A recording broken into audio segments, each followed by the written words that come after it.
कैसे हैं आप लोग। तो देखो, आज का जो टॉपिक रहेगा आपका वो रहेगा ओम्स लॉ। बहुत जगह आपने ये नाम सुना होगा। आप नाइन्थ से लेकर जिंदगी की जब तक आप साइंस पढ़ोगे, आप ओम्स का जो लॉ है आप हर जगह सुनोगे। तो आप समझ सकते हैं कितना जरूरी है और हमें हर किसी इंसान को ये आना चाहिए, चाहे वो किसी भी कक्षा का हो, किसी भी चीज़ की वो तैयारी कर रहा हो।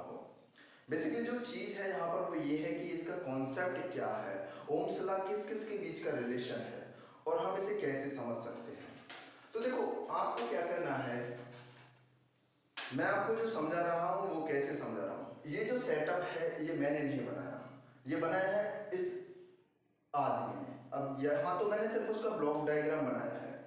उन्होंने क्या किया था, 1826 एक आदमी था, एक वैज्ञानिक था। कहाँ का था? जर्मनी का, जिसका नाम था जॉर्ज साइमन ओम। ये जर्मनी का था। अब इसने क्या किया कि एक कंडक्टिंग वायर लिया। कंडक्टिंग वायर का मतलब समझते हैं ना आप लोग, जिसमें से इलेक्ट्रिकल करंट का जो फ्लो है वो इजीली हो जाए। तो उन्होंने एक कंडक्टिंग वायर लिया, मान लो ये रहा वो कंडक्टिंग वायर जिसका मैंने यहाँ पर कनेक्शन कर रखा, वो कंडक्टिंग वायर है। उस कंडक्टिंग वायर के दो एंड पॉइंट हैं, मान लो मैंने इसका नाम ए पॉइंट दे दिया और इसका नाम बी पॉइंट दे दिया। तो उसने जब इसका कनेक्शन एक बैटरी से किया, ये बैटरी है। बैटरी को कैसे लिखते हैं, ये जो है पॉजिटिव टर्मिनल और ये है नेगेटिव टर्मिनल। और इसके सीरीज में एक एमीटर लगा दिया। एमीटर का मतलब है कि उसने इसमें कितना करंट फ्लो हो रहा है उसको मेजर करने के लिए एक एमीटर लगा दिया।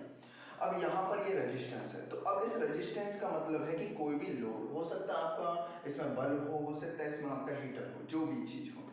अब इसके पैरेलल में, पैरेलल का मतलब है भाई कि जहां से एक चीज दो चीजों में बट जाए। ये गया एक रास्ता, ये मिल गया और एक रास्ता ये मिल गया।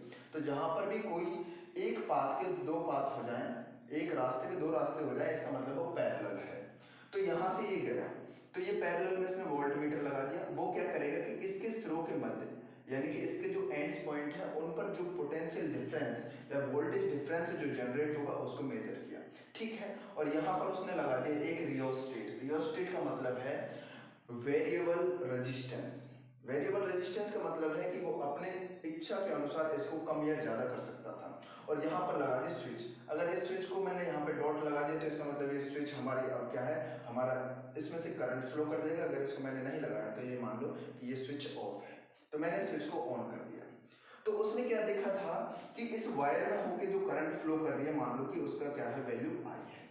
तो जब ये करंट आई इसमें फ्लो करती है तो उसने ये देखा कि जैसे जैसे हम इस करंट को यहाँ पर बढ़ाते हैं, इंक्रीज करते हैं, तो यहाँ पर जो वोल्टेज की वैल्यू है वो वोल्टेज की वैल्यू भी क्या है, कोरोस्पॉन्डिंग बढ़ रही थी। जैसे मान लो इसने 1 एम्पियर का करंट फ्लो किया, यहाँ पर मान लो 10 वोल्टेज वहां पर वोल्टेज आया। उसने जब इसको इंक्रीज किया, उसको नहीं छेड़ा, उसने सिर्फ इसको बढ़ाया। मान लो इसने 2 एम्पियर किया तो उसको पता चला वहां पर कि वहां पर क्या आ रहा था, 20 वोल्ट आ रहा था। उसने इसको 3 एम्पियर किया, वहां पर 30, 4 किया और वहां पर 40। इस बात ने उसका दिमाग हिला के रख दिया। उसे खुद पर ही डाउट होने लगा। उसने सोचा कि यार ये मैं जो कर रहा हूँ शायद हो सकता है गलत है, नहीं तो ऐसा नहीं होना चाहिए।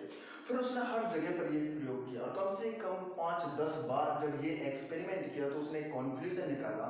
और वो कॉन्क्लूजन को क्या है, उसने एक स्टेटमेंट टाइप में क्या है दुनिया को दिया। और दुनिया को दिया तो इसका देखो, कोई भी चीज हम जो बोलते हैं तो हमारे विरोधी सामने होते हैं, चाहे हम बात अच्छी कहें या बुरी कहें। तो देखो उन्होंने क्या है, साइंटिस्टों ने इसकी क्रॉस वेरिफिकेशन किया। और क्रॉस वेरिफिकेशन जब किया था तो उन्होंने पाया था कि ये जो इंसान कह रहा है वो एकदम सत्य वचन कह रहा है। सत्य वचन का मतलब है कि ये जो उसने स्टेटमेंट दिया वो यूनिवर्सल ट्रुथ है और वो हर जगह एप्लीकेबल है। तो स्टेटमेंट है क्या, स्टेटमेंट मैं आपको बताऊंगा, लेकिन उसने जो स्टेटमेंट और जो रिलेशन दिया है वो किस किस के बीच में दिया है कि उसने यहाँ पर बात की है इलेक्ट्रिक करंट की और उसने बात की है यहाँ पर वोल्टेज की। और वोल्टेज कहाँ पर, जो इस वायर के या कंडक्टिंग वायर के दोनों एंड पॉइंट्स का मतलब है अंतिम सिरों पर जो विभवांतर उत्पन्न हो रहा है उसके मध्य में एक संबंध स्थापित किया। और वो जो संबंध है, वो रिलेशन ही क्या है, ओम्स का लॉ है। और वो रिलेशन क्या है मैं आपको समझाता हूं। देखो, कोई भी हमारा जब हम एक्सपेरिमेंट करते हैं तो वहाँ पर कुछ ना कुछ फिजिकल पैरामीटर्स होते हैं। जैसे कि मान लो अगर मैं इस रूम में खड़ा हूँ तो इस रूम का टेम्परेचर क्या है, इस रूम का प्रेशर क्या है। अगर मैंने यहाँ पर ये कंडक्टिंग वायर लिया है तो इस वायर की लेंथ क्या है, इस वायर का क्रॉस सेक्शनल एरिया क्या है। अगर मैं इनको नहीं छेड़ूं, मान लो मैं इस रूम के जो भी टेम्परेचर है उस पर ही मैं अपना एक्सपेरिमेंट करूँ, इस रूम का जितना भी प्रेशर है मैं उस पर अपना एक्सपेरिमेंट करूँ, जिस वायर का या इस वायर का जितना भी लेंथ है मैं उस एक वायर की लेंथ को मेंटेन करके रखूं, तो मैं क्या देखता हूं, मैं ये देखता हूं कि व्हेन ऑल फिजिकल कंडीशंस या all physical properties of a conducting wire like temperature, like pressure, length and cross sectional area are kept constant, then the potential difference generated across two end points of a conducting wire is directly proportional to current flowing through it. समझने की कोशिश करो, आपको क्या करना है इस conducting wire के लिए। देखो फिजिकल प्रॉपर्टीज, आपको टेम्परेचर मेंटेन करके रखना है, प्रेशर, उसके बाद आपको इसका क्या करना है क्रॉस सेक्शनल एरिया और इसकी लेंथ, बस इन चीजों को आपको क्या है फिक्स रखना है। रिमेन कांस्टेंट का मतलब है कि आपको इनको चेंज नहीं करना। तब क्या होगा कि यहाँ पर जो पोटेंशियल डिफरेंस जनरेट होगा वो इस करंट के क्या होगा डायरेक्टली प्रोपोर्शनल होगा। एक बार स्टेटमेंट दोबारा सुन लो। According to Ohm's law when all physical conditions of a conducting wire like temperature, pressure, cross sectional area, length are kept constant, then the potential difference generated across two ends of conducting wire is directly proportional to current flowing through it. अगर आप लोग हिंदी में सुनना चाहते हैं तो सुन लो। ओम के नियम के अनुसार यदि किसी चालक तार की भौतिक अवस्थाएं जैसे कि ताप, दाब, लंबाई व अनुप्रस्थ काट का क्षेत्रफल स्थिर रखा जाए तो उस चालक के दोनों सिरों के मध्य उत्पन्न विभवांतर उसमें प्रवाहित विद्युत धारा के समानुपाती होता है।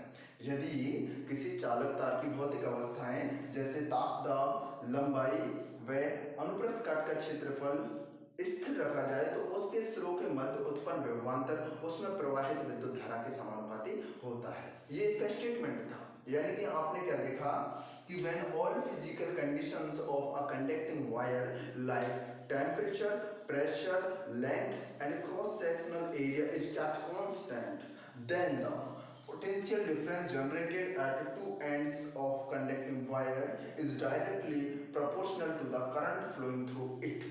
आई थिंक आपको ये समझ में आ गया होगा। तो मतलब ये क्या कह रहा है, दैट इज कि जो V है वोल्टेज यहाँ पर जो जनरेट हो रहा है इस कंडक्टिंग वायर के अक्रॉस वो डायरेक्टली प्रोपोर्शनल किसके हो गया, I के। अब ये I क्या है, यहाँ पर करंट है। I क्या है, करंट। और ये जो हमारे हम ये देख रहे हैं ये अल्फा है, ये क्या है, अल्फा है, और ये एक ग्रीक सिंबल है अल्फा, अल्फा, और यहाँ पर इसको हम किस तरह से यूज कर रहे हैं, प्रोपोर्शनलिटी साइन, प्रोपोर्शनलिटी साइन, यानी कि इसको हम केवल और केवल एक समानुपाती चिन्ह की तरह यूज कर रहे हैं। अब आपको आज ही मैं बता देता हूं कि जब भी ये साइंस में यूज होगा समानुपाती का चिन्ह, इसको हटाने के लिए हमें किसी ना किसी कांस्टेंट, किसी ना किसी नियतांक से क्या करना होगा, गुना करना होगा। तो v इज इक्वल टू यहाँ पर लेना होगा हमें आर आई। ये जो r है ये कहाँ से आया, मैंने आपसे कहा ना कि जब भी हम इसको हटाएंगे हमें इस वाली चीज को किसी ना किसी चीज से गुना करना पड़ेगा, और ये फिक्स होती है। कांस्टेंट का मतलब समझते हैं ना आप लोग, कांस्टेंट का मतलब है कि वो कभी नहीं बदलेगी, चाहे आप वो कंडक्टिंग वायर यहाँ रखो, चाहे अमेरिका की राजधानी जॉर्ज वॉशिंगटन रखो या कोई भी और। तो ये सारी चीजें जो आपने क्या देखी हैं कि जब ये स्टेटमेंट हमें समझ में आया कि V प्रोपोर्शनल टू I तो V equal to R I. अब यहाँ पर R का अगर वैल्यू हम निकालें तो वो क्या हो जाएगा, V अपॉन में I। तो ये जो V अपॉन में I है यानी कि रेशियो ऑफ वोल्टेज और करंट, ये क्या होता है, कांस्टेंट होता है, और इसको हम क्या कहते हैं, इसको हम कहते हैं प्यारे बच्चों रेजिस्टेंस। क्या कहेंगे, इसको हम कहेंगे रेजिस्टेंस, कि वो कंडक्टिंग वायर का क्या है, रेजिस्टेंस है। अब इसका अगर हम यूनिट निकालें तो वोल्ट तो एम्पियर, मतलब वोल्टेज हो गया, इसको वोल्ट में लिखते हैं, करंट को किसमें लिखते हैं, एम्पियर में। तो वोल्ट पर एम्पियर, या फिर इसी को हम लिख देते हैं ओम। ये सिंबल किसका है, ओम का है। ओम कौन है यहाँ पर, ये जो साइंटिस्ट है जिसने ये रिलेशन हमारा जनरेट किया है। तो आपको ये सारी चीजें समझ में आ गई होंगी कि V proportional to I, V is equal to R I, R is equal to B upon में आई, और R क्या है यहाँ पर रेजिस्टेंस है, इसका ऐसा यूनिट होता है वोल्ट पर एम्पियर, या फिर हम इसको सिंबल लिख सकते हैं ओम, यानी कि ओम, सिर्फ इतना भी लिख सकते हैं, आपका काम हो जाएगा।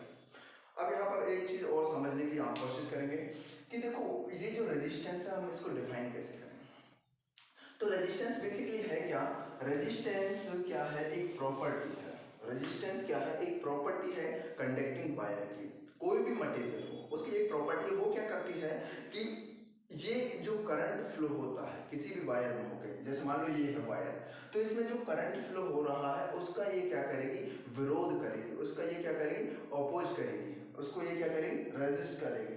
तो यहाँ पर क्या है, इसको डिफाइन कैसे करेंगे कि resistance is a property of a wire which oppose the flow of current, यानी कि किसी भी पदार्थ की वह गुण जो उसमें से विद्युत धारा के प्रवाहन का क्या करता हो, विरोध करता हो, वही क्या कहलाएगा, हमारा प्रतिरोध। दोबारा से सुन लो, a property of a conducting wire which oppose the flow of current through it, यानी कि किसी भी तार का कह लो, किसी भी चालक का वह गुण जो विद्युत धारा के प्रवाहन का क्या करता हो, विरोध करता हो।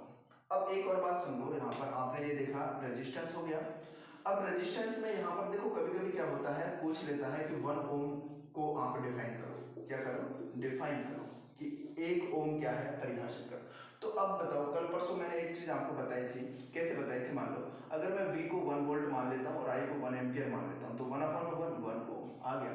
तो आप क्या समझे कि ये जो हमारा ये सेटअप जो है, अगर इसमें मैं क्या करता हूँ, 1 एम्पियर की धारा या 1 एम्पियर का करंट में फ्लो करता हूँ, और गलती से मेरा इन टू एंड्स पॉइंट पर अगर 1 वोल्ट क्या है, पोटेंशियल डिफरेंस जनरेट हो जाता है, मैंने किया 1 एम्पियर, ठीक है। अब मुझे नहीं पता इसमें कितना जनरेट होगा वोल्टेज डिफरेंस, लेकिन मैंने बाद में पता चला कि यहाँ पर क्या है कि यहाँ पर 1 वोल्ट वोल्टेज डिफरेंस जनरेट हुआ, तो पता है मैं दावे के साथ कह सकता हूँ कि ये जो कंडक्टिंग वायर है, इस वायर का रेजिस्टेंस क्या है, 1 ओम है। क्यों, क्योंकि when 1/1 then it will equals to 1, 1 क्या है वोल्टेज और 1 क्या है एम्पियर है, that's why resistance will be 1 ओम। तो how can I define this, तो when the current flowing through a conducting wire is equal to 1 ampere generates 1 volt potential difference at ends of wire, then resistance of wire will be equals to 1 ohm। यानी कि यदि किसी चालक में 1 ampere मान की धारा प्रवाहित करें, तो वह यदि चालक के सिरों पर 1 वोल्ट विभवांतर उत्पन्न कर दे, तो उस चालक का प्रतिरोध क्या रहेगा, 1 ओम रहेगा। आसान भाषा में समझा रहा हूं ना मैं आपको, दोबारा से सुन लो, यदि किसी चालक तार में 1 एम्पियर की धारा प्रवाहित करे और वह उसके सिरों पर 1 वोल्ट विभवांतर उत्पन्न कर दे, तो उसका प्रतिरोध 1 ओम कहलाएगा। अब ये आपने समझा। अब मैं आपको ये बताता हूँ कि हमारे ये जो प्रतिरोध है वो किस किस पर निर्भर करता है, यानी कि प्रतिरोध किस किस पर निर्भर करता है, तो आपको इजीली समझना है लेंथ पर, यानी कि जो वायर है उसकी लेंथ पर। तो R प्रोपोर्शनल टू L, यानी कि जैसे जैसे हम किसी भी कंडक्टिंग वायर की लेंथ बढ़ाएंगे उसका प्रतिरोध बढ़ता जाएगा, उसका रेजिस्टेंस बढ़ता जाएगा, समझ गए ना। लेकिन आपको इसमें करना क्या है कि उसकी जो क्रॉस सेक्शनल एरिया है उसको आपको मेंटेन करके रखना है, ये नहीं कि उसको पतला या मोटा कर दिया। वायर सेम रहेगा, साइज में डायमीटर सेम रहेगा, लेकिन सिर्फ और सिर्फ हम क्या बढ़ा रहे हैं, लेंथ। आगे बात समझ में, तो जितना लेंथ बढ़ाएंगे उसका रेजिस्टेंस उतना बढ़ जाएगा। दूसरी चीज, क्रॉस सेक्शनल एरिया पर भी ये डिपेंड करता है कि जितना हम क्रॉस सेक्शनल एरिया ज्यादा लेंगे उसका रेजिस्टेंस उतना ही कम रहेगा। इसका मतलब है ये इसके क्या है, क्रॉस सेक्शनल एरिया के इनवर्सली प्रोपोर्शनल रहेगा। तो अगर इन दोनों से मैं एक कंक्लूजन निकालता हूं तो R प्रोपोर्शनल हो जाएगा मेरा L अपॉन में A। अब फिर से प्रोपोर्शनल की साइन इसको हटाओ, R is equal to rho L upon में A।